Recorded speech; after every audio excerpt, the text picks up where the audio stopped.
Are you ready to get casual? Grab your favorite adult beverage or combustible plant and join us for our roundtable TTRPG discussion. Oh yeah, it's time for Casual Friday. And now, here are your hosts. Hey, what's up? It's Casual Friday. I'm Jim. That's Ryan. That's Brad. We are the Landlocked Warlocks, and we are coming at you live on this Friday, October 3rd, as Brad very vigorously opens a beverage. I believe that's what they call grip it and rip it. Grip and rip it. Hell yeah, boys, get her done. All right, so we are going to talk about a bunch of things today. We got some new UA. We are going to talk about video games. Ryan's got a show and tell for us. We're going to talk about the Satanic Panic a little bit. We might build us a 5-room dungeon, I think. But first up, we're going to talk about Critical Role because Campaign 4 debuted last night. I didn't watch it last night, but I watched a lot of it this morning. Ryan, how much of it did you get through? I am roughly half of the way through. I watched it live last night for about an hour, which is late here on the East Coast. My wife was asleep. The ad read made me laugh out loud, like literally guffawed, so that my wife could hear across the house. And I was like, "Ooh, maybe this is tomorrow's project." So I watched like 2 hours of it in the course of my day doing other things. Yeah, I got almost 3 hours into it, and Brad, you've not participated, have you? I have not, but I'm curious. Like, I want to know. So this is the first episode, and is everybody there? Because they've divided into 3 groups for this season, right? I saw about 3 hours of it, and they have not introduced every person, all 13 people. They have not so far, but they have been switching people in and out. Brennan is like running the table like expertly. He's just moving people in and out, and it's very minimal interruption. Like, it's way more smooth than I thought. Cool. Especially because Critical Role, they don't cut. You know, like when people get up from the table and another group comes in, it's like a full 60 seconds of just like, they could easily cut all that out, but they don't. Like, it's very the opposite of Dimension 20, which is like quick cuts, always panning to whoever's talking, and they remove all the ums and ahs and stuff. Critical Role is all left in. So he's moving people in and out. Like, so are they interacting with each other? Like, they're interacting with each other, kind of introducing their characters in like small groups. Is that how it's happening? Yeah, from what I understand, this is not the final form. There's like an introductory 3 or 4 episode arc where the groups are all kind of mixed in here and there, and then they're going to have their official Seekers, Soldiers, and Schemers groups that will be for the rest of the campaign. But this is all kind of prologue. Cool. Calling it an overture, which I really like. Overture. And there you go. Nice. Brad, I was thinking of you last night because it starts with a funeral, as we were discussing before. Like, it starts with a bang. It is very, very dramatic. It gives a little like One Piece, right? Like, opening scene is like this heroic figure getting hung. And it's like the aftermath of that, and apparently there were like schemes involved, and you're getting backstories. And as people are coming to the table, showing up to the funeral, often, if not always, I think always, Brennan cuts back to where were they hours ago at the dramatic moment of them getting hung. So it's like flashback back to the funeral. Yeah, It's nuts. I really like this opening hook. This opening way of getting everyone together, because it's simple, it's clear, it's pretty clever. It's just a guy we all know for different reasons has died, and so everyone is gathering together for that. And it's like in you know how they TV shows, the series finale, there's often a wedding. Because it's a good excuse to bring everybody together, right? Finales and reunion shows, a wedding, a funeral, something like that. There has to be an excuse for everyone to be in the same place at the same time, or it doesn't work. And so this one kind of like, it gives me almost shades of Reservoir Dogs, which Huh. I'm really enjoying because Reservoir Dogs is about a heist that goes bad, and they're all supposed to meet up after and debrief.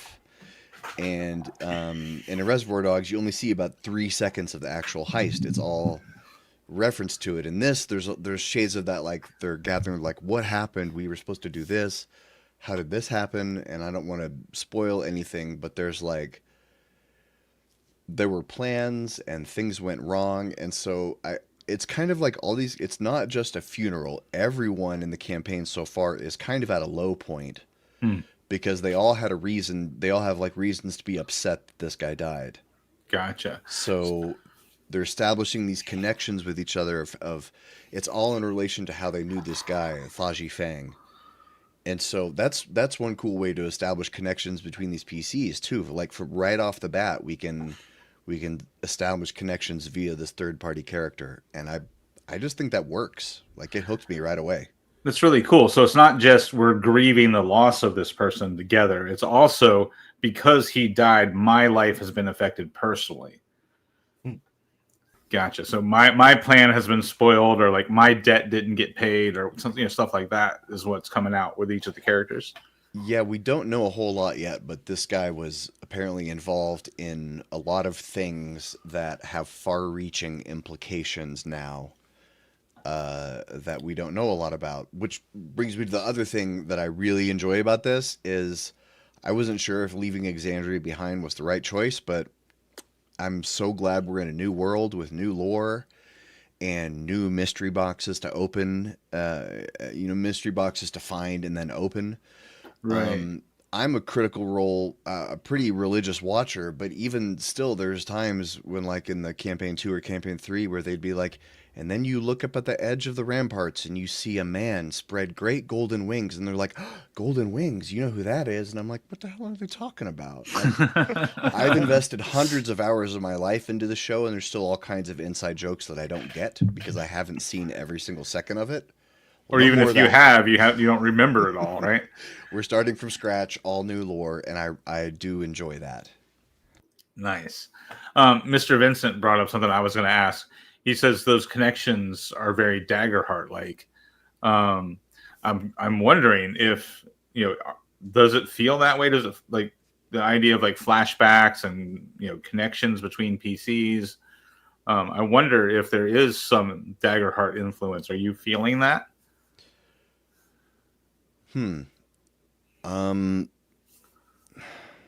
of a virtuous cycle because there's a lot of Critical Role in Daggerheart, and I think the process of making Daggerheart helped them kind of clarify what Critical Role does so well, and it is those intercharacter relationships. So like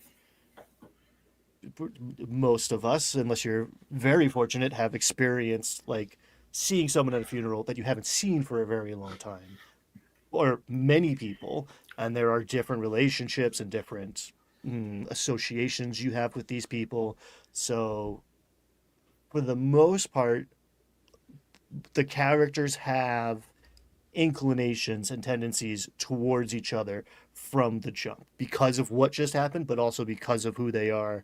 So like, it's not you meet at a tavern and you're going for 12 gold to go bonk kobolds and gather goblin ears. It's like you're a three-dimensional person from the jump who has connections. It's not just like feeling each other out. It's revealing what's already there. There's one thing that I noted. I'll try not to spoil it, but there's a section. It really highlighted the difference between Brennan's GM style and Matt's GM style. Where there's a section there's a scene where one character is talking to another character, and this PC is talking bad about a third PC. They're like, "Oh, I can't stand this guy. He's so annoying." And Brennan just has these comedy instincts, right? And he sees a setup for a punchline. He sees, and Brennan leaps in and says, and then you, the character they're talking bad about, are standing right behind them, and you hear all that. And then we cut to, so it's like Brennan saw setup, punchline, get out of there, go to a different scene, and goes, and now we cut to, and Matt doesn't do that. Matt doesn't go, now we're going to cut over here to this. Matt tends to let like scenes, he waits till scenes start to deflate before moving, or he'll even just wait for the players to do it to move on to another scene.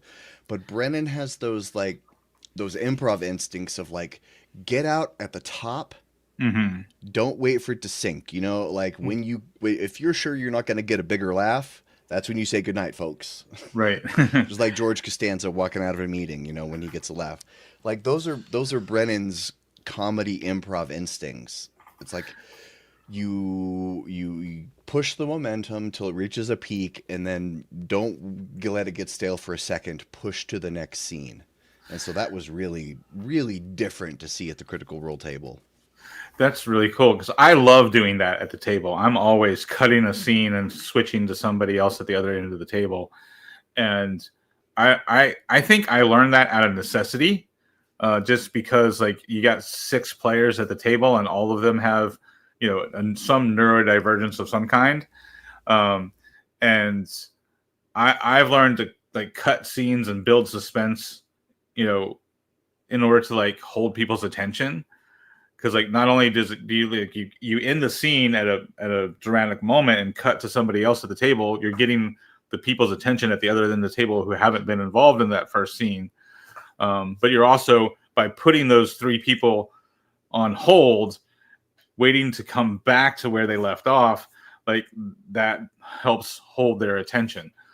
So that's something I've learned over the years, and it's, now that I actually have, you know, some skill at it, it's really fun to do.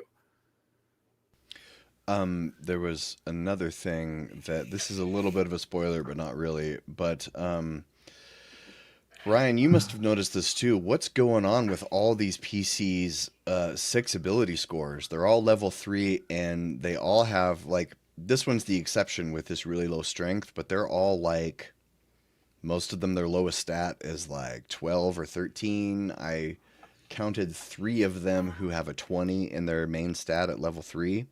Wow. Yeah, it's they talked about like homebrew rules that are just for this campaign, and I think this is one out of the gate. There's a lot of let's say internet chatter and speculation about Sam's character in particular, because his stats don't match his class. So I think we're seeing a class reveal, which I'm always like, I've never seen one work at a table. Like, nobody cares, because like if the most important thing about you is your class, okay, cool, whatever.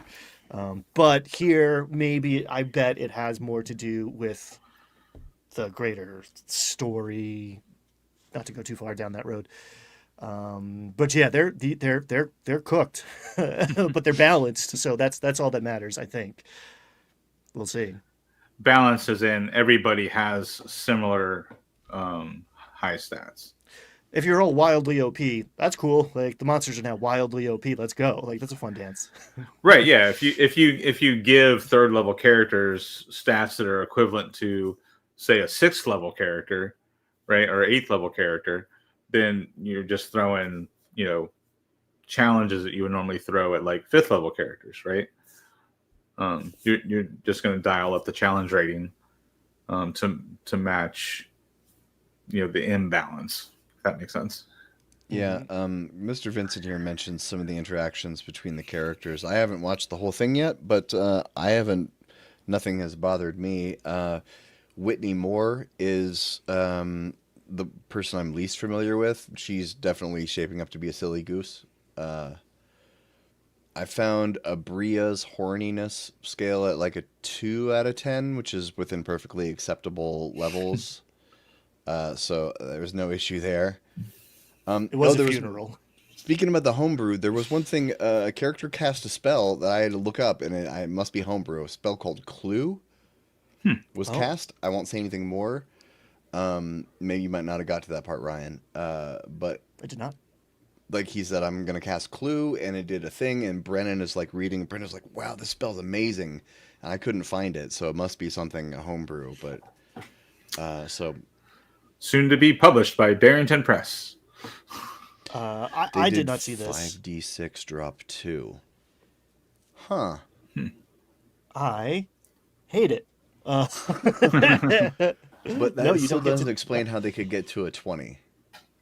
Or a 3. That means someone rolled 5 ones if someone's sitting at a 3. I'm guessing because she's supposed to be like a tiny pixie that she volunteered to have a 3 strength. Yeah, I Yeah, mean, maybe. Yeah.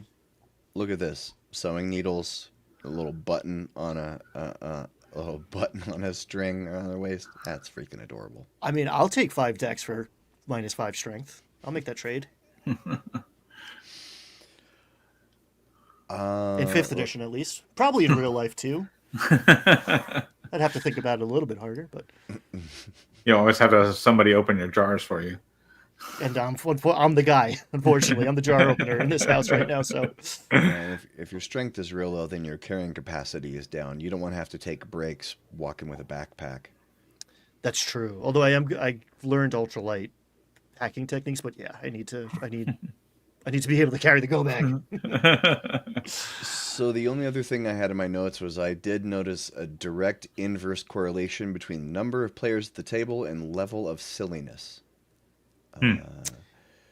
It started off incredibly serious with just one person, then there were 2 people, then 3 people, 4, 5, and then once Sam sat down and it was like a full-size table, and then the silliness ensued. But it seems fewer jokey characters. It seems that there are more people going for guy with a sword this time around.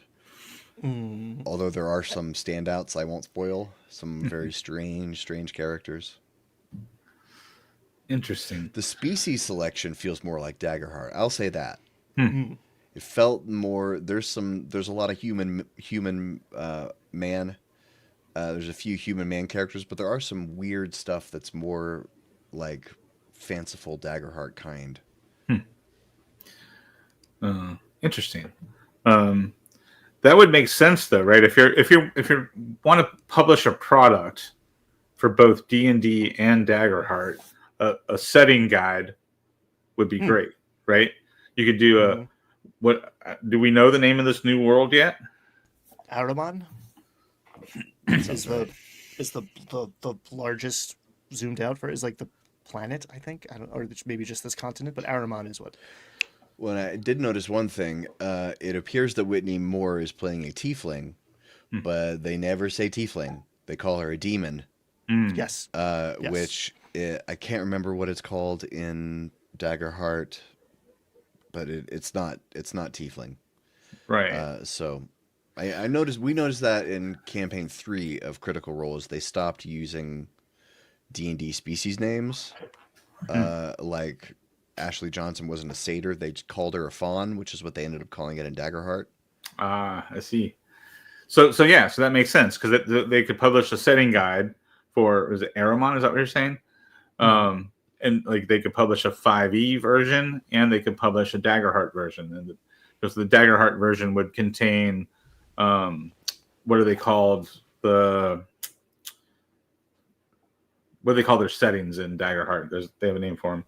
Campaign Frames, yeah. So you could have a bunch of frames for like the different locations in the setting, and then in the D&D version you would have, all your 5e, stats and a bunch of homebrewed spells like Clue and all that sort of stuff. So you could publish the product twice this way. They did a different thing this time where they had a cold open, and then they're filming their announcements in a black void with like the main 8 cast, and it was weird. It was awkward. They'll get better at that. I don't know if that was the first. Like, do we see that this first episode? Because it starts with a bang, and I think they should have moved. If they can do it that way, fine. And it was Sam's bit was incredible. It's the funniest thing I've seen in weeks, not months. But I think they should have like moved that another 30, 40 minutes into the thing. Like, it did totally break the momentum. It's like, someone's about to die. Buy my t-shirt. It was very jarring. Yeah, maybe they could move the announcements to the middle of the show now. Although they probably have some kind of contractual stuff with their sponsors that they will mention it within the first certain number of minutes of the show. That's something that happens with creators, is advertisers want it to be in the first couple minutes of the video before people click away. That's why we do that beer gag every time we open the show. Yeah, beer sponsors, bring it on. Still waiting for that beer money. Do we have anything more to say about Critical Role Campaign 4 episode? How long was the 1? episode? Episode is 4 hours, I want to say. Yeah, a little over 4. I like it. I'm excited to go watch the last hour and 20 that I haven't seen yet. I will say, yeah, I'm pumped, but like I'm easy to please right now, early in the campaign. I'm a huge Brendan Lee Mulligan fan. And I think we got the most mentions of species of birds in a Critical Role episode. Did you notice that? There's lots of kinds of birds. Lots of birds. Yeah. Yeah, well, there's I don't want to spoil it, but there is an event that happened in the past that has the name of a bird in it, so you know that there is going to be bird lore coming. So moving on, we also didn't get just new Critical Role. We also got new UA or revamped UA again. 2 UAs in a row that are revamps to previous UAs. This time we have the Passion. And full disclosure, the 3 of us have not looked at this very well. But let's see, where's the section where it tells us what's different? Psionic Power is now a free baseline ability and can telekinetic propel and telepathic connection. Spellcasting provides new cantrips levels 4 and 10.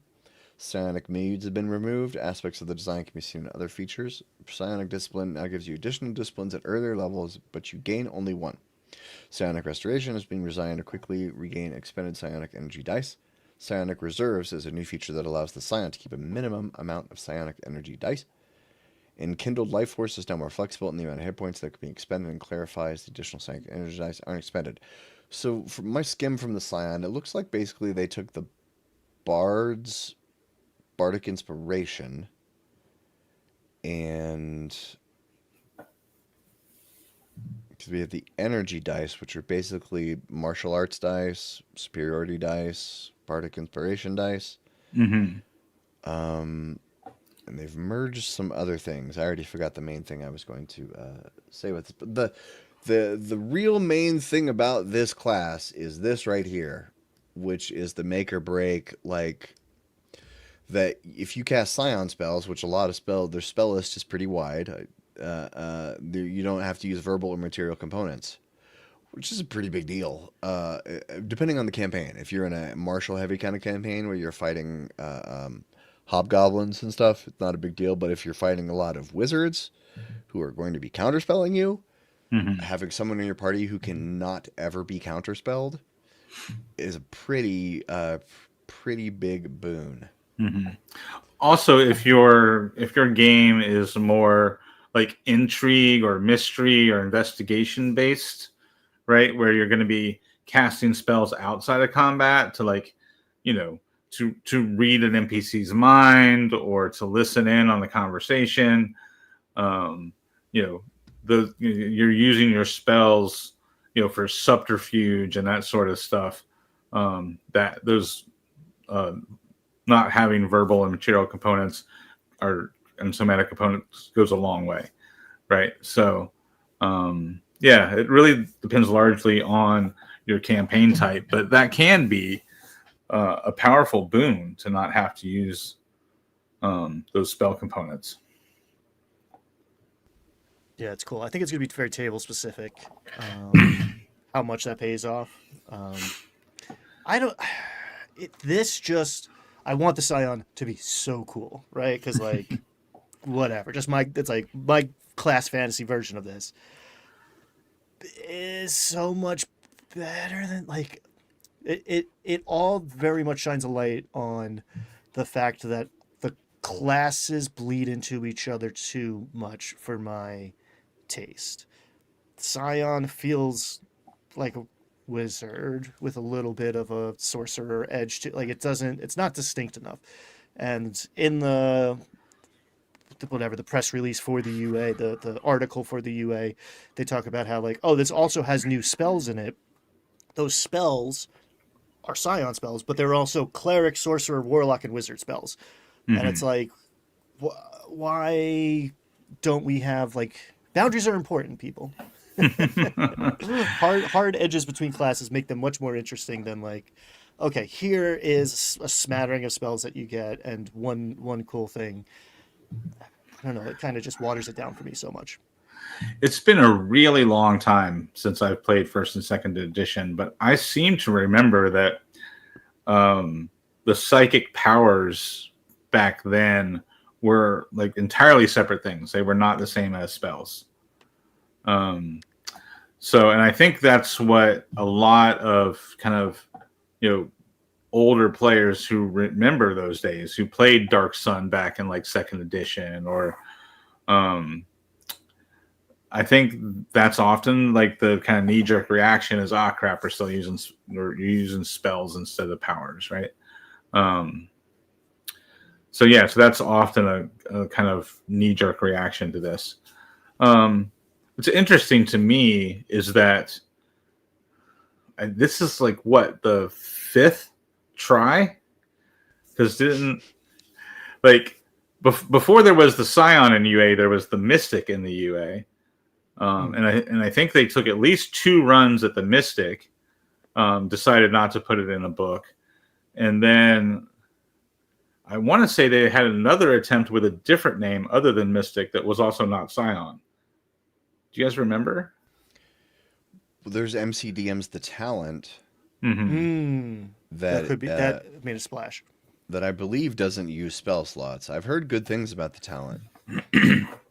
The other main thing here is these psionic discipline options, which is like what I was thinking of was Warlock, because they get basically Eldritch invocations. Right. And they've redesigned a number of them, but most of them just is when you cast a Scion spell, you can add damage or do temporary hit points or whatever.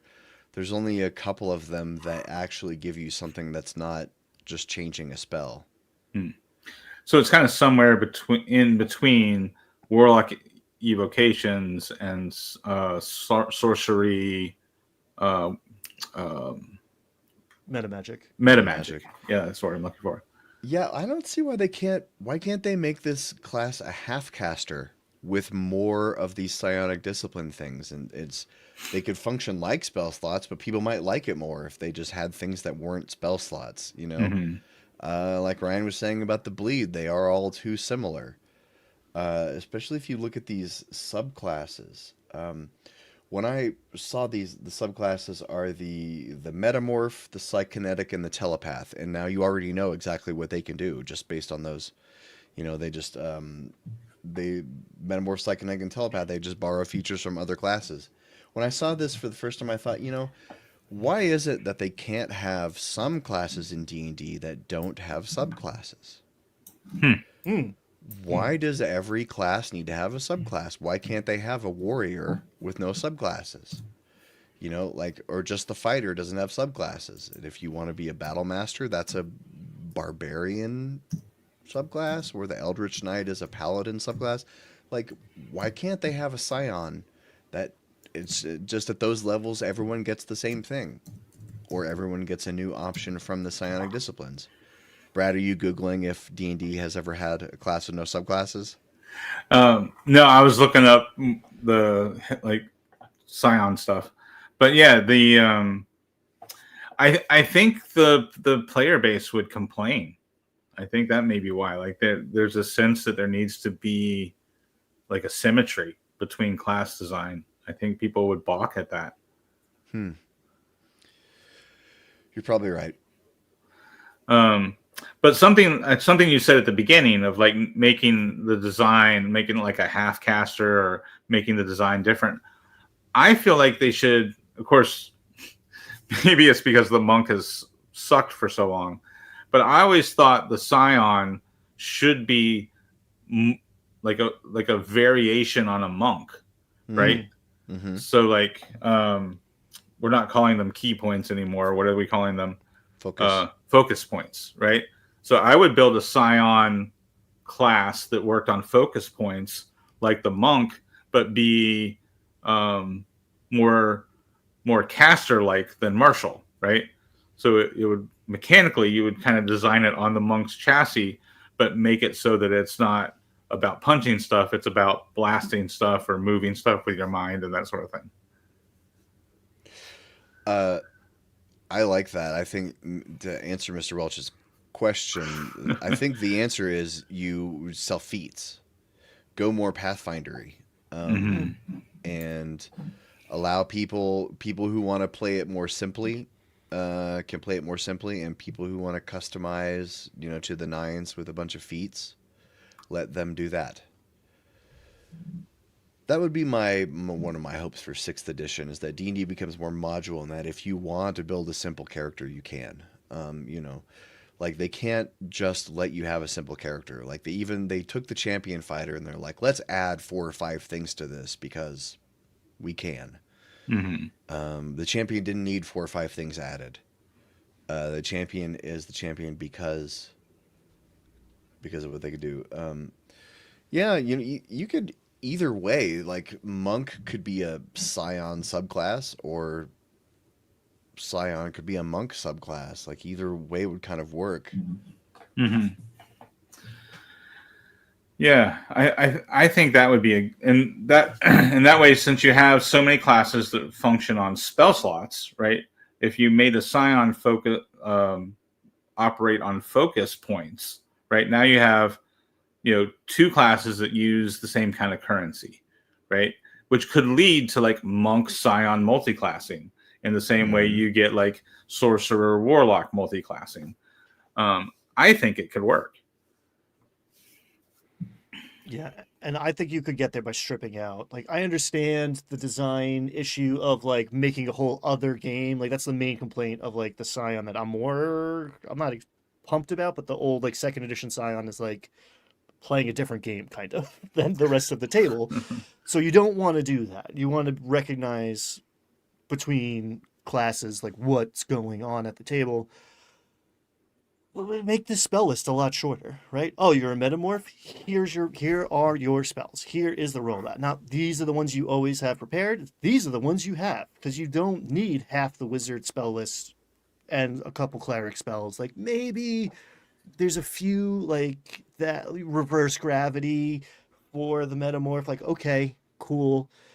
You're technically like raising everybody up. Maybe change the verbiage a little bit to make it sound cool, but like, I don't know. I'm bored. If I read your spell list and I can't tell what kind of character you are, it's not great. And that seems to be, I don't know. It's too many choices. It's too much icing, and like I like icing, but damn, if I can't see the cake anymore, it's too much icing. Wow. Yeah. A 17th level Scion can cast Time Stop, and no one would be able to stop them or even know that it happened. Because no verbal, no somatic, just cast a 9th level spell and no one would be the wiser. That's wild. Yeah. That's a once a day solve any problem thing. That's what that is. Right. Yeah. But like Mr. Welch said earlier in the chat, the psionics have always felt kind of bolted on. Like Ryan was saying, it's almost like it's its own mini game. So I understand like how they don't want to recreate the problem that they had with previous editions. But I would just love it if they didn't use spell slots, so that it does, so psionics feels different than magic. Yeah, or go more warlock, where they just have a very small number of spell slots and they supplement that with abilities. Right. Yeah. Here at Landlocked Warlocks, we have an abundance of riches in our audience. There's a lot of cool, creative people. We were joking last week how we're your favorite YouTubers. Don't correct us on that. Some of my favorite YouTubers. Don't think about it too hard. Don't think about it too hard. But like, hey, if someone out there who has a little less going on than I do was to take all of the cool names that are in here for these abilities and make them cool abilities and not just add a D4 to a insight check or something, that would be a pretty cool Dungeon Masters Guild product. You couldn't do it anywhere else, but like, I don't know, Viscera Cannon is a word that's in this UA. I want that. Everybody wants that. Like, there's cool stuff in here, and they're just not delivering. And there's there's opportunity, and there's the children yearn for viscera cannons. One of you cool people make them, please. I'll give you $1 for it. Let's go. Kids and their viscera cannons. Speaking of kids and their viscera cannons, Vidjagames. So we have some Vidjagame news for Dungeons and Dragons. So Starbreeze was working on a co-op D&D video game. Co-op gameplay. It was playing as a games as a service product, which is the only video games that really make money these days. So a co-op game as a service thing would have been probably cha-ching. I'm very curious about why they stopped this, but then also they are opening up a second game studio in Montreal with 200 new staff. And, of course, there's a mention of Baldur's Gate 4 here. That co-op games as a service thing, if they just took Baldur's Gate 3 and gave us the ability to build a party and make encounters, that's really all we want. I mean, you could just give me a BG3 encounter maker, and I would be happy. I would just build parties and set them up against insurmountable foes on maps, and I would pay monthly for that service. Best I can do is half a sigil. Best I can do is free 3D minis. Gosh. For our soon-to-be sunsetted before it even launched. We launched it at about 4:30 p.m. Like a White House press release. Sorry. Pretty much. It's confusing. I don't know if this is step on. I mean, it definitely feels like play the steps on rakes gif over and over again. But like, there was all this talk of like bringing things in house. Thank you. They are. I don't know, some other company fired 40 people and they're creating a studio next to their other studio and bringing in 200 people in Montreal, which is a beautiful city. If you haven't been there, go there before winter hits because it's very cold up there in the winter. So, I don't know, hopeful, right? I think a game made by the people making Dungeons & Dragons is going to be potentially more interesting to me, at least, than some third-party game billed as games as a service, which makes my skin crawl a little bit. I don't quite, I don't love that. So I don't know. Maybe jury's out. I can't wait to hear about this studio closing in 2 years without producing anything, because that seems to be the deal. Yeah, I mean that was my first reaction when you said they've hired 200 people for this studio. Yep. Like my immediate reaction was, didn't they just lay off like that many people? Like they just closed a whole bunch of stuff, laid a bunch of people off, canceled a bunch of video games over the last 3 years, right? We've watched a whole bunch of stuff not happen. But now they're saying, oh, but we're going to do it again this way. I think what I'm learning from this is that shareholders like the excitement of people getting laid off and fired. It's like a movement. It's the illusion of movement. The announcement that a bunch of people who worked here last year still work here. It's not very sexy. But we ruin these people's lives. And, we're hiring all those people. We're growing. It's a very sexy narrative. Unfortunately. Puts, believe it or not, puts. Every time Professor GM has a new video to make, puts. It doesn't matter what they do. I'm curious to know how many of these 200 people that were hired for this new studio are the same people that were laid off over the last year and a half. Hopefully they're making more money. Maybe they're getting better positions now in the new space. It's kind of exhausting to me at this point. Just like, Hasbro, do what you're doing. Fine. Maybe that stops them from ruining the stuff I like at this stage. Yeah. So, moving on, the next thing that we are going to talk about is we're going to have a little show and tell. Ryan, are you prepared? I am prepared. So this has been a roller coaster. I backed this Kickstarter a long time ago. I've played a campaign and a bunch of one shots in Dolmenwood. This is a rule set. It's pretty much old school essentials, but it's also a campaign setting. So these were maybe not going to arrive because all of a sudden, because of politics, they cost 135% more to send to me. But it happened. They did it. I finally have Dolmenwood in my hands. This is the setting.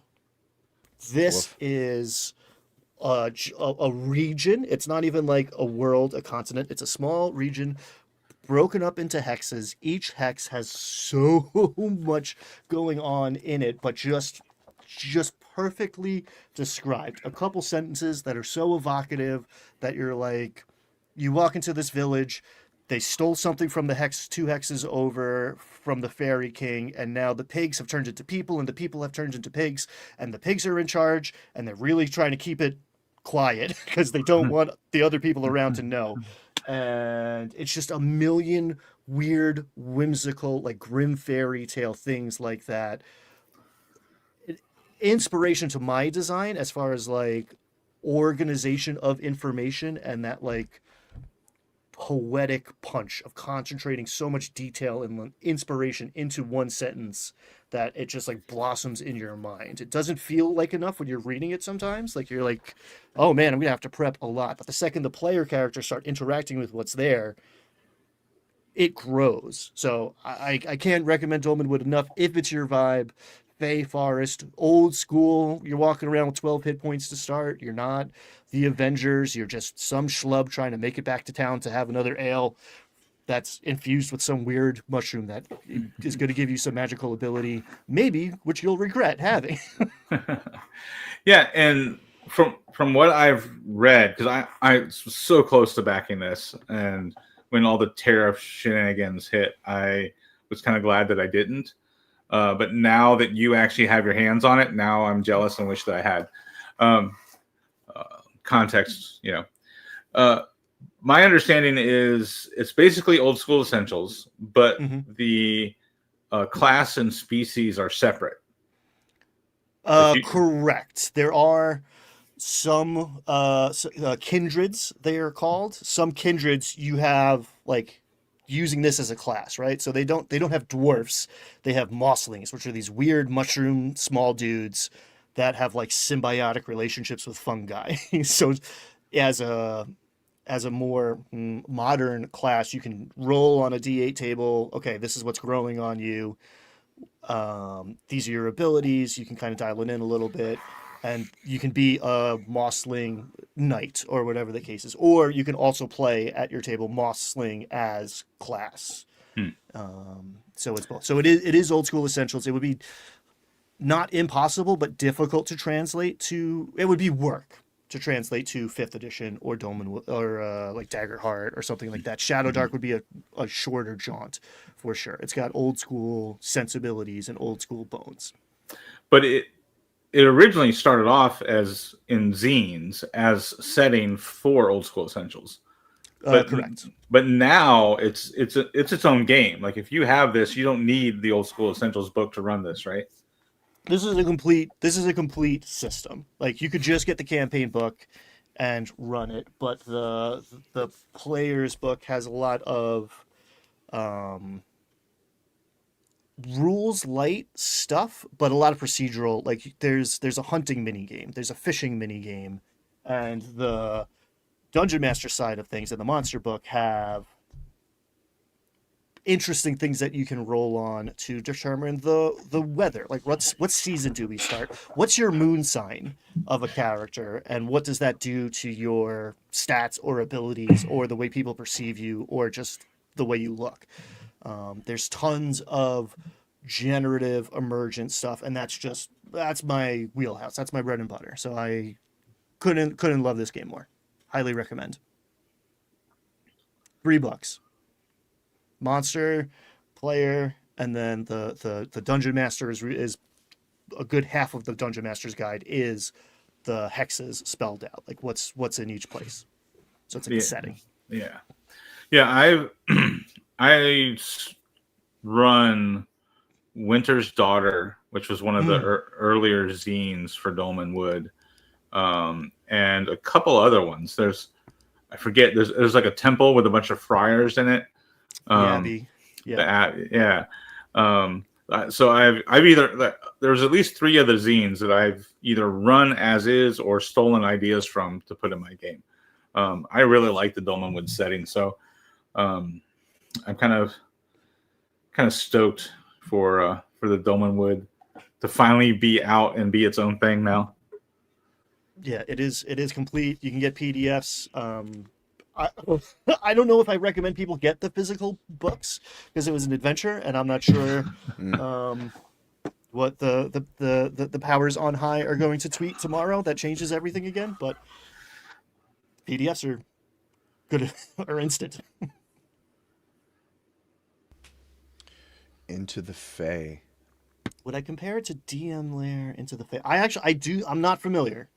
I'm familiar with DM Lair. I have not dove into that. I will say the Fae sensibility here is medieval, like Celtic rooted. Yeah, you can go to fairy, but if you eat the food, everything else might potentially turn to ash in your mouth when you return to the mortal realm. Like you can ruin a character fairly quickly on a roll of the dice, especially if you say the wrong thing to the Fae folk or pick a fight you can't win. Again, it's very much rooted in old school sensibilities, which are my sensibilities. The DM layer is specific for 5e or Pathfinder. Yeah, I don't know. It is not a 5e product. There is a 5e version of Winter's Daughter on, I want to say, Drive-Thru, and maybe Edge. Yeah. If you want to run it, I have a video walking you through it. So if you have a table of people and you want to see if this is for them, and they've only ever played Dungeons and Dragons 5th edition 5e24, that's a good way to dip your toe in the water without a big investment of time or money. Nice. So moving on, we've got actually a little bit more show and tell, sort of. But first, let me not skip over every bullet point. Hey, you out there, wherever you're watching this, you should go subscribe to the Landlocked Warlocks YouTube channel. We need your support, especially in these dark times. We need it the most. Go support us. Go like our videos. And hey, go right to Darrington Press and tell them they should feature our 4-part Daggerheart miniseries on their channel. Yeah, go tell Darrington Press they should feature us. The catch-up. Real is talk, after that. I would love that. That would be incredible.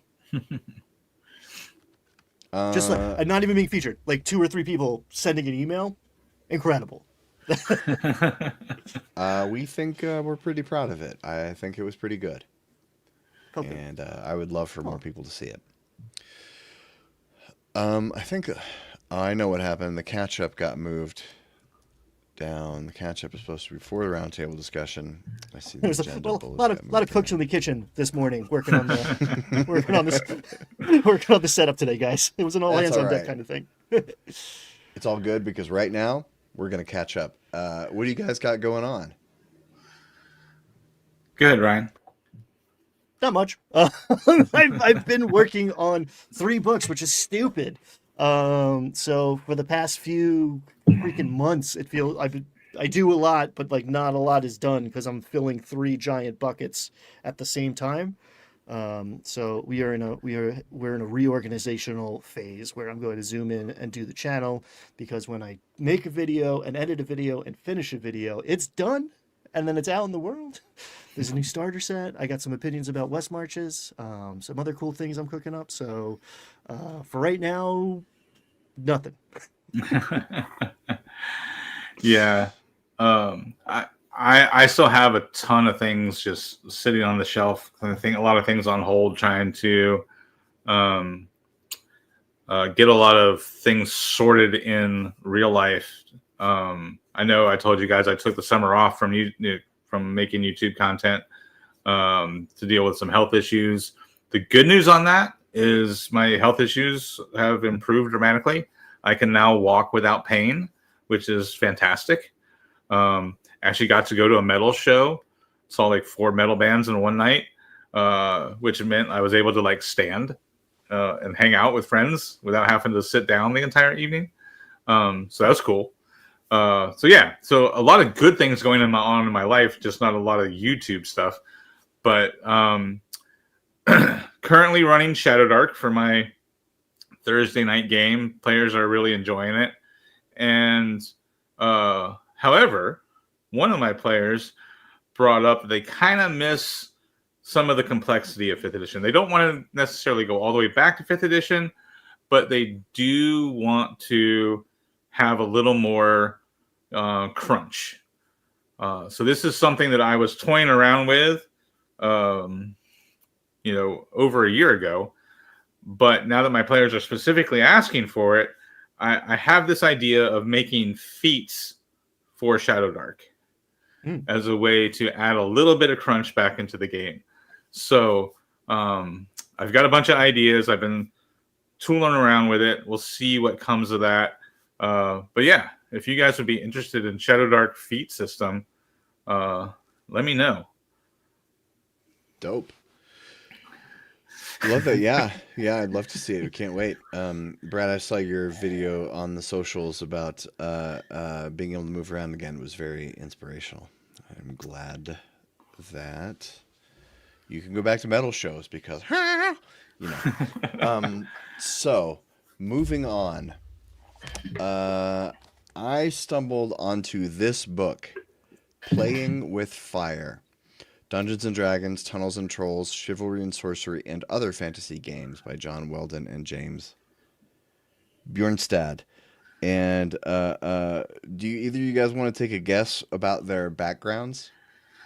Maybe one guess between the two of you. Pretty much, yeah. John Weldon is an instructor at Horizon School of Evangelism in San Diego. James Bjornstad, PhD, is an academic dean of Northeastern Bible College and has been involved in cult research for 18 years. So I sort of stumbled on this book, and I thought about maybe doing a video about Satanic Panic, but I don't really know if I have a whole lot of new to add to the Satanic Panic discussion. But this book is exactly what you think. It's like a lot of these things is that it starts out, in the beginning, it starts out very well cited and presenting itself as academic research, right? But then about halfway through, they start throwing in the things like, because we know the Bible is true and factual, we can therefore extrapolate that to these other facts and truths. It's a lot of that, like, very lofty assumptions, but they're then their conclusion at the end is definitely D&D's a cult, and they call them FRPs here. Fantasy role-playing games. But there's one section I'm gonna read everyone this paragraph right here, but I am going to search and replace in this paragraph a word or a little phrase with my own phrase. See if you can spot it, because it's going to come up several times. It is true that each player brings to Cops and Robbers his own moral standards and convictions. But it is also true that Cops and Robbers provides the player with the potential for laying aside his morality while playing. How very tempting and easy it is for any player to pursue the action of Cops and Robbers and adopt the necessary morality from the situation or moment. So we shouldn't be playing Cops and Robbers, guys, is the lesson that I'm taking from this book. Obviously that's silly, but you could read this whole book and replace Dungeons and Dragons, Tunnels and Trolls, Bunnies and Burrows with Cops and Robbers, and it would all have the same weight. And so I don't really know exactly what the roundtable topic is from that, but chat, what do you think? What do you guys think? Have either of you read this actual book before? I Someone have tried not. to shove it in my hands as I was walking by them on the sidewalk once, and I just refused to make eye contact and kept walking. Jim, I think you should make the video, because like the kids don't know, and like the only people who are like trying to tell the kids think that they're better because people shoved them in lockers and beat them up when they were children, and like, no, that's not the lesson to take here. But maybe we're taking for granted a lot of things, right? And sometimes it helps you really appreciate, like Brad sharing his story of like, I walk around and it's not appreciated by me so often, and to know that that is not taken for granted, that's not a given, just makes me much more grateful and well-rounded. So like the idea that this game, this hobby that encapsulates so much creativity and social connection for so many of us, could in fact be viewed negatively and actively attacked, like politically agendaed against in an organized way. I don't know, has some parallels to what's going on right now in the world, and I don't know, it could happen 6 months from now. Like we could be on the defensive about whether or not this game is satanic, like whatever, evil. So yeah, if you enjoy sitting around with your friends having a good time, maybe pay attention. Yeah, this book came out in 1984, right? I'm checking that right now. Yeah, that- it was 84, the same year the Dungeon Master William Deer's book about James Dallas Egbert came out. Yeah, and I grew up in the Christian church. In college I actually worked in a Christian bookstore, so and I remember seeing books in the bookstore. 99 Reasons Why God Will Return in 1999, which was the sequel to 98 Reasons and the sequel to 97 Reasons from 1997, right? Like those are legit books that we carried on the shelves in that bookstore. I remember having to straighten them. You guys hear about this comet that's coming? This is I think this is the one. I got a good feeling about this one. Oh, wasn't Jonestown? Didn't they believe there was a comet coming? That's why they drank the Kool-Aid, literally. I think that's the story if I'm remembering right. But Bob, there's a few of those stories. But yeah, the I don't know, man. This stuff has persisted. Obviously, I'm also a fan of heavy metal. So I grew up in the church. I played Dungeons and Dragons. I listened to heavy metal. And I've heard all these arguments about how these things are going to ruin your soul, and this is witchcraft, and this is a cult, and all that sort of stuff. You play your records backwards, and you're going to get messages from Satan and all that sort of stuff. And it and it's persisted. Like I haven't practiced Christianity in a really long time, but I still have like my ex-wife and old family friends that are still engaged in the church, and the same kind of stuff came up. Like Ryan's saying, like the history repeats itself. I remember when like there tried to be a satanic panic revival when Pokemon came out, and there were people in the church saying that Pokemon was evil. And then when Harry Potter came out, people were saying Harry Potter was evil, and it was teaching kids how to cast spells if you read the Harry Potter books. It's othering. That's all it is. Right? Mm-hmm. It's let's find something that's not like us, point our finger at it and say, you are the other, you are different. And as long as I can claim that I am better than you because you are the other, I can feel good about myself. And my hatred, my malice, my discontent can be levied at this other group, so that I don't have to actually work on being a better person myself. And so it's been D&D, it's been rock and roll, it's been Pokemon, it's been Harry Potter, it's been gay people, and now it's trans people. We just keep pointing fingers at others to find an excuse to be piss poor human beings. Is what it is.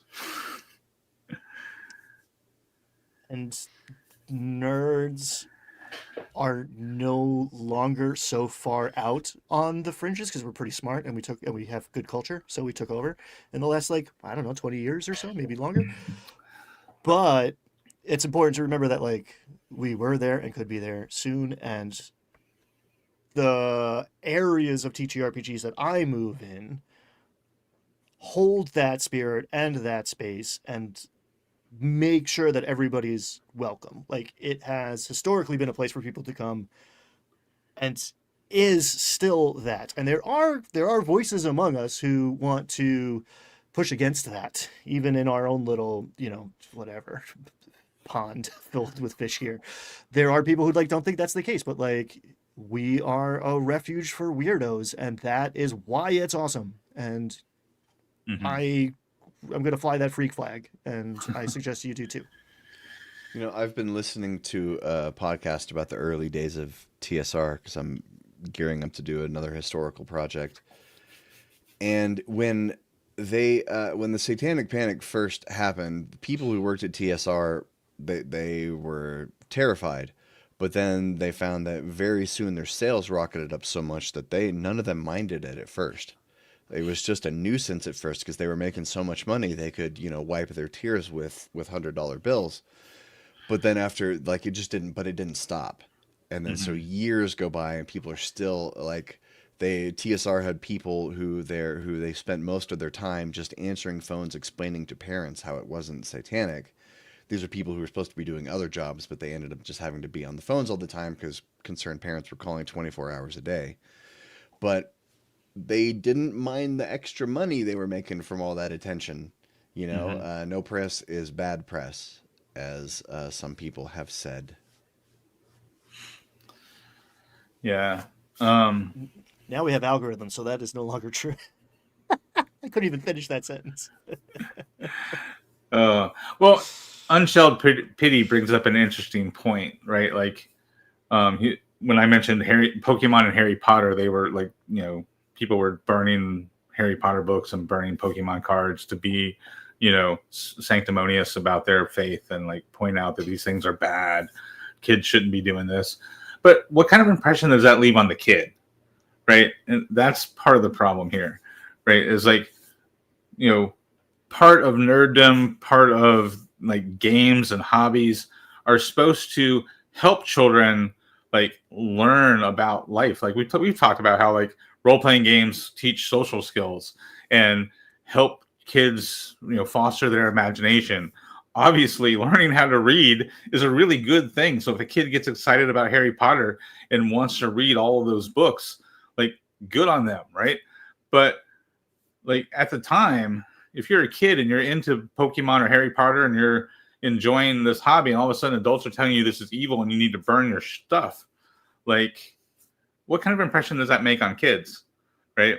And then nowadays, it's not just a religious thing. Like, it's becoming a political thing, right? Like I was, talking about, like, politics, singling out trans people right now. Like, sure, it's like this political game that's being played, but how does that impact kids? Like, kids who are trying to figure out their sexuality, kids who are trying to figure out their identity, to then have this political game being played where these things are, being used as tools for, financial agendas and political careers. But there's just some poor kid over there who's like, whoa, am I evil now because, like, I feel weird about myself? I don't know, maybe I'm getting too high on too soapboxy here. I don't know. But people need to get over it. People need to get over themselves.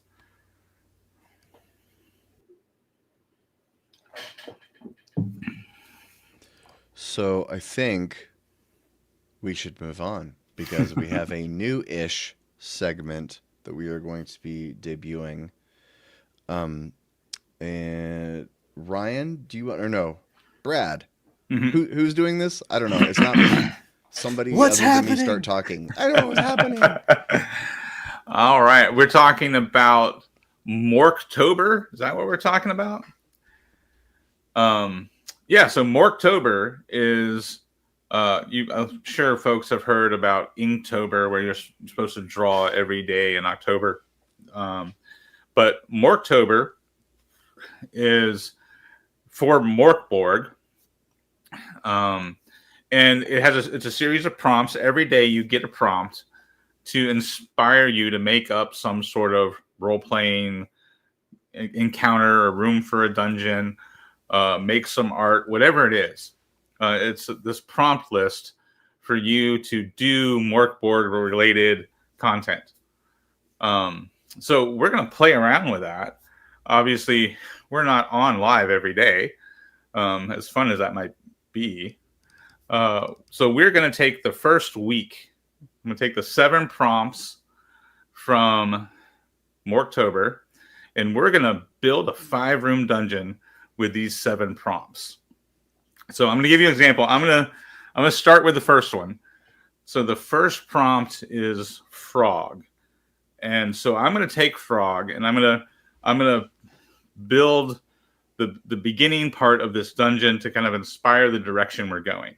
So with frog, I'm thinking there is, in the middle of the swamp, is this ruin. This ruin is our 5-room dungeon. But on top of this ruin is a giant bronze statue of a frog. And the denizens of this swamp are some strange backwood, maybe cult-like humans who worship this frog god. They worship this bronze statue. So that gives us, kind of sets our tone. So we got this kind of creepy dark magic vibe, these like culty like swamp people who are worshiping this frog god around this big bronze frog. And that's our guardian for our 5-room dungeon. So there's these people live in the swamp. They might be a combat encounter that you have to face to get into the dungeon, or maybe there's a secret passage under the bronze frog so you could sneak in that way. Ooh, I have something. So the next 2 things are maw and daggers. Mm-hmm. What if the frog has teeth that are made of sharp points like daggers, but some are missing? And maybe the heroes need to find the daggers to get in, or maybe the daggers are in the thing underneath it. Nobody knows what happens if you reinsert the daggers back into the frog. I like that. That could be the puzzle part, right? So maybe like later on in the dungeon, you find more of these daggers. And if you go back to the entrance and insert the daggers into the frog's mouth, the maw of this frog, that opens up a secret passage or something deeper into the dungeon or something like that. That's good game design, to put the puzzle at the beginning of the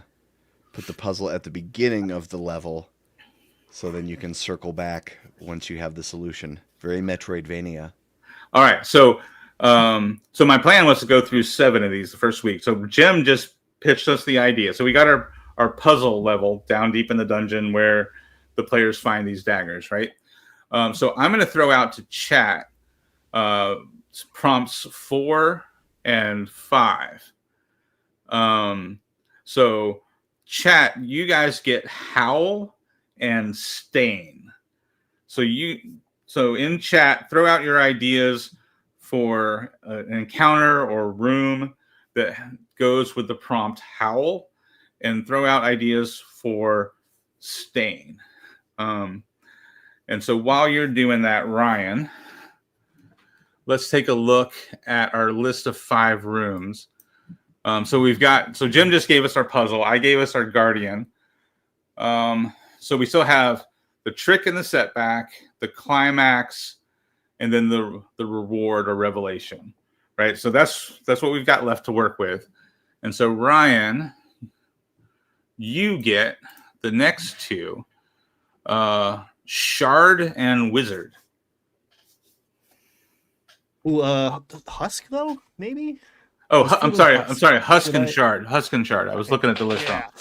I love the the stumbling upon an injured, right? If let's say we're gonna do conflict, right? You want to fight, and then you want like the big climactic battle. Probably if we're gonna go like more 5e, we got to soften up the players, use up some resources. So I like having the big scary monster. Maybe it's got some of these daggers in it already, right? So the idea of like this fish is way bigger than you, little fish, and something screwed up this fish, right? It's like when you see the gargantuan leviathan whale come to the surface and it is all scarred up, suggesting that there are giant squid down there. So swamp plus husk, like serpenty snakeskin sort of thing, or maybe like cicada shell, like some sort of dead thing sitting. Actually, I'll give you our twist too, right? Here is this dead thing sitting there. This dead. Can I say Naga? Yeah, they don't have TM on Naga. A large snake creature, seemingly killed by these daggers. These daggers, which now are not just worth 50 gold pieces, but are actually maybe the key to the door that I think is going to open a la Tomb of Horrors and give me some sweet, sweet treasure. So perhaps someone goes and takes them unthinkingly or uncautiously, removes a dagger, this undead husk of a Naga arises. Bone Naga? Maybe? The guardian of this Temple of the Frog God. Nope, that's definitely something. Whoops. This guardian arises, eats up some resources, eats up some hit points, some spell slots, gives us a good fight, maybe swallows a creature to get back to our maw thing, grapples a player, swallows it. Ultimately, he's going to die, right? Because the good guys always win. And that is pointing at, one, the entrance and the door, and two, the big climactic fight at the end where something had to beat this thing in order to get deeper into the dungeon. So what the heck is that? So the husk is this like shed skin of a Naga. That will, if you, maybe it was killed with one of the daggers. So if you in order to collect all the daggers, you have to remove the dagger that killed this husk, and when you do, it reanimates. So it's like we could even call it a husk Naga, right? So like reskin a bone Naga. Yeah, I dig that. And then how the shard factors into this, right? Like what? I mean, shard's given me dagger again, right? They're kind of like connecting in the same way. That's a little piece of this. You got something, Jim? What if there are multiple daggers, more daggers than you need, but you have to find the right ones to assemble them into the proper shape to become the shard? Okay, so like so you can put the daggers in the mouth of the frog to open up some treasure hoard, but also the daggers fit together to create this a magic item, the shard. You could, or you could just say one tooth is missing and all the daggers have to fit together. Oh, okay. Either one would work. But I also like the idea that if it's multiple daggers, if it's like a 3 out of 5 thing, you could maybe have a couple daggers in secret rooms, and you might not even need to fight the Husk Naga if you have a more exploration heavy. Yeah, these are great ideas. Let's take a look at chat, what they came up with for our other 2 prompts. The Rod of 7 Daggers. The Rod of 7 Daggers. Oops, all daggers. I do like the that's the cup of a carpenter moment of like inserting the wrong dagger, and instead of opening, like, I don't know, lasers come out of its eyes, or like more Frog desiccated attack. Frog attack. So with howlers, we get ideas for like exploding toads with like sonic attacks.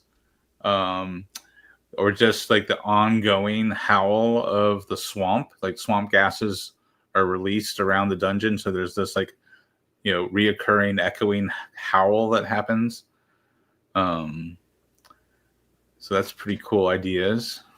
I'm always looking for a way, if we're in a 5th edition mindset, I'm always looking for ways to interrupt the ability to rest. And anyone who's tried to sleep at night near the woods and a pond know that like spring peepers and a lot of other frogs like can make a tremendous amount of noise, right? So like howling frogs preventing you from gaining the benefits of a rest, chef's kiss. I like that. Some kind of save against that. Mhm. Probably nighttime Yeah. save. See how heavy you can sleep. A con save. Yeah. So in order to take a long rest in this area, you have to make a con save, or else the howling keeps you up all night.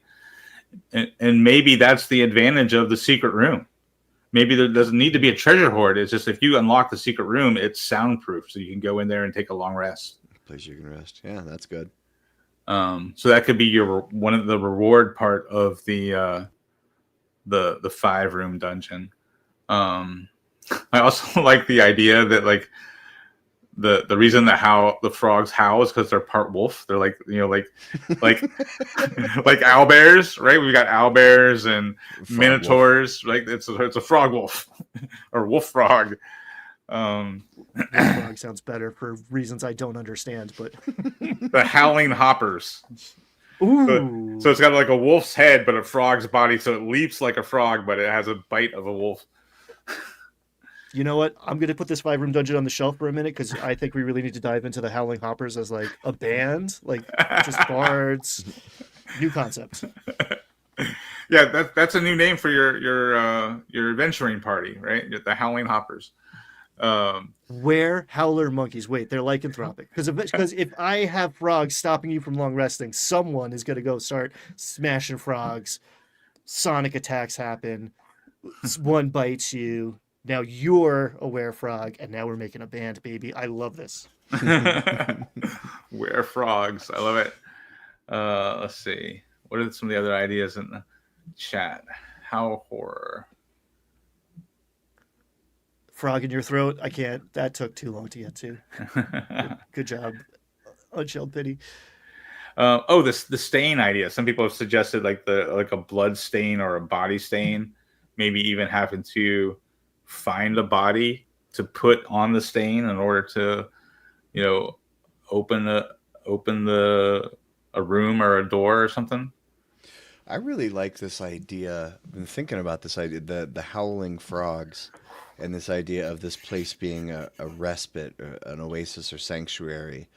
In a kind of grimdark campaign, the frog forest where you can't rest, that would be really intense. And like maybe these frog statues, these were built by ancient peoples because it's like here underground, it's a frog-free zone. And then they had to lock them all with these magical dagger shards. But like, if you want to survive traversing the frog forest, you have to find one of these sanctuaries, or you're not going to be able to sleep because it's so loud all the time. Yeah, I like that. Yeah. And so you could have multiple of these sanctuaries throughout the forest, and each one has been like befouled or corrupted in some way, right? So the one we're talking about where like maybe some wizard has some necromancer has raised the husk of this old naga, right? And that's why this particular one is corrupted, because there's this undead naga husk that was made by a necromancer long ago. He was just like, maybe he's like a low-level necromancer who got in over his head, and maybe that's the body. The blood stain is the old wizard. Maybe like that wizard's blood is still on the floor, and collecting that somehow, can be used to make a magic item or something like that, because it's the essence of this dead necromancer. I think we're getting a lot of cool ideas here. Yeah. Should we I like wrap the it idea up of- though? Or is it time? Oh, it's time. It's Pretty 4:20. close to time. But that's the whole point of these kind of exercises for October, whether it's you're doing Inktober and you're making art, or you're doing Morktober and you're making D&D content or Morkboard content, right? It's to get the creative juices flowing and have some fun with your friends. So maybe we'll have some other Morktober ideas over the next couple of shows. But I thought this was just a fun way to use these prompts and show how easy it is with just getting the wheels turning to create a 5-room dungeon. Lily pads. I like that. That's good.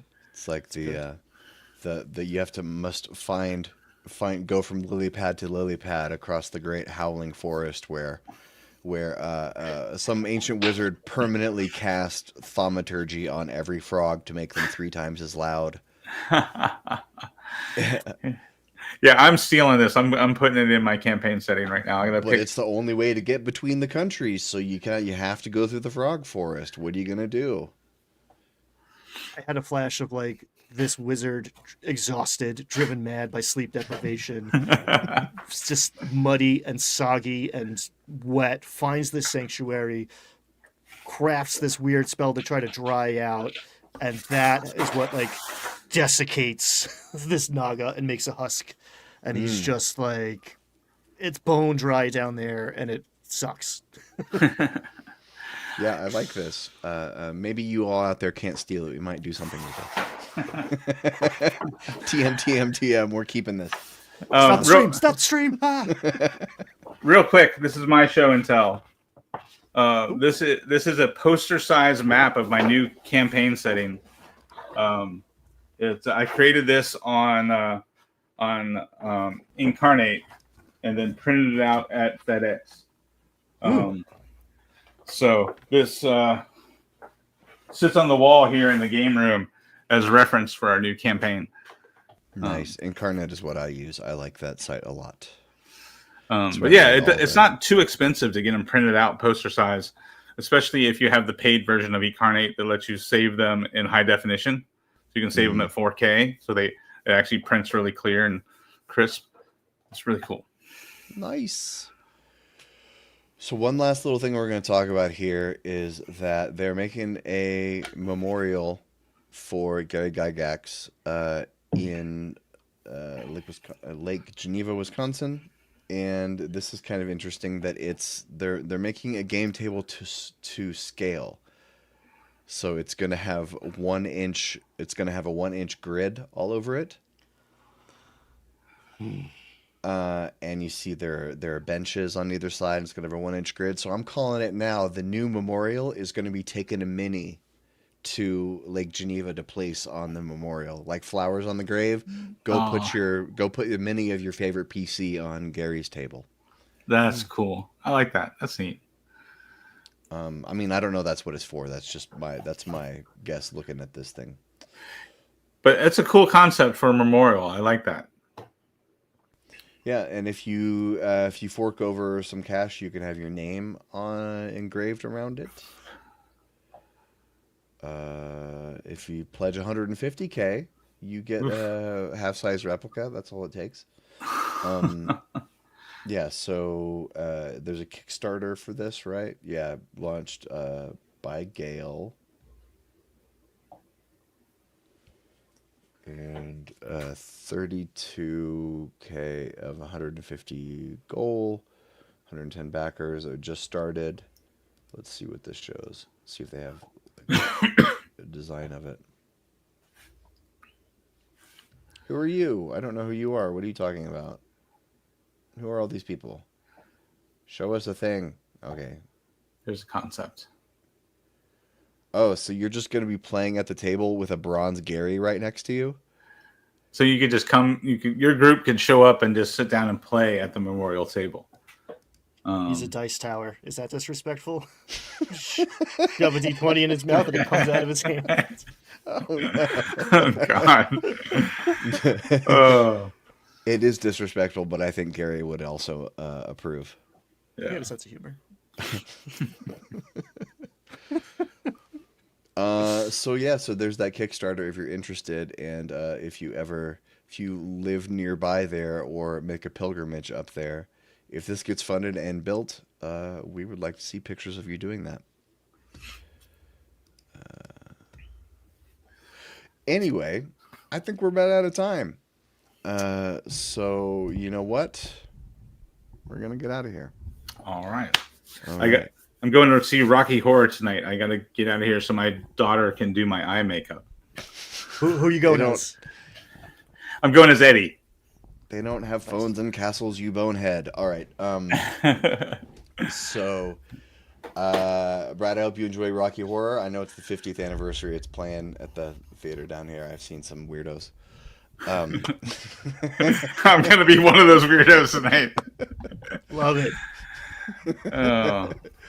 Anyway, yeah. So enjoy Meatloaf on stage in his prime, and thanks for watching. We love you. These are strange times. Please be kind to people who don't agree with you, and we'll see you soon. Bye, everyone.